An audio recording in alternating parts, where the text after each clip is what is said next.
Vamos conhecer dois casais de amigos, o Carlos e a Rosa e o Francisco e a Teresa. Eles são amigos de longa data e têm muita coisa em comum.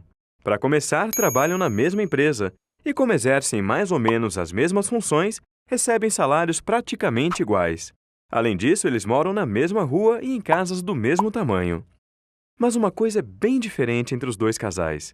O Francisco e a Teresa não têm filhos, são só os dois. Já o Carlos e a Rosa têm 3 filhos, um mais agitado que o outro. Recentemente, o Francisco e a Teresa quiseram aumentar o tamanho da casa em que moram e decidiram construir um segundo andar. Foi uma obra trabalhosa que levou bastante tempo, mas no final ficou muito bonito. O Carlos e a Rosa, quando viram o resultado, pensaram na hora que deviam fazer o mesmo. Afinal, já era tempo de arrumar mais espaço para as crianças. Mas quando fizeram as contas, que pena! O dinheiro que ganhavam não era suficiente. Mas como então Francisco e a Teresa conseguiram aumentar a casa se o salário deles é o mesmo do Carlos e da Rosa? Não é difícil responder, não é mesmo?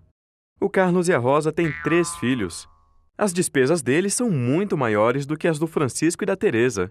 Eles têm gastos que os vizinhos não têm, como a escola, por exemplo. E outros gastos pesam mais no orçamento, como o supermercado, a luz, o gás. Por isso, sobra pouco para outras despesas, como fazer melhorias na casa. Com o orçamento público é parecido.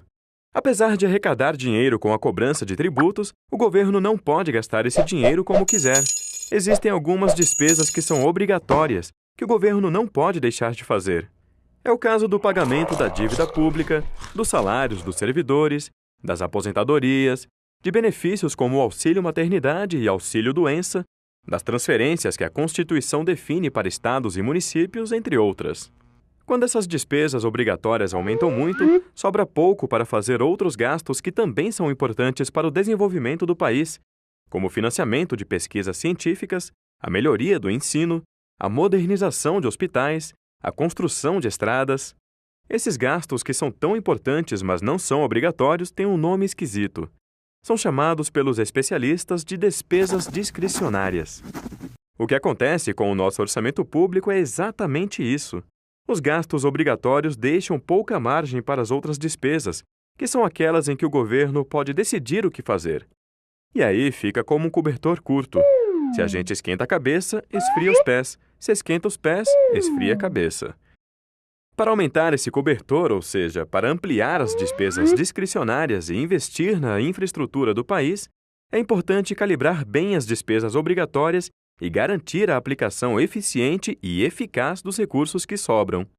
Porque se isso não for feito, a alternativa que resta é cobrar mais imposto. Portanto, no orçamento público não existe mágica. Se algumas despesas não estão sendo feitas, é porque os recursos estão sendo direcionados para outros gastos ou podem não estar sendo bem aplicados. Cabe a nós acompanhar essas decisões. Para mais vídeos da série Orçamento Fácil, inscreva-se em nosso canal.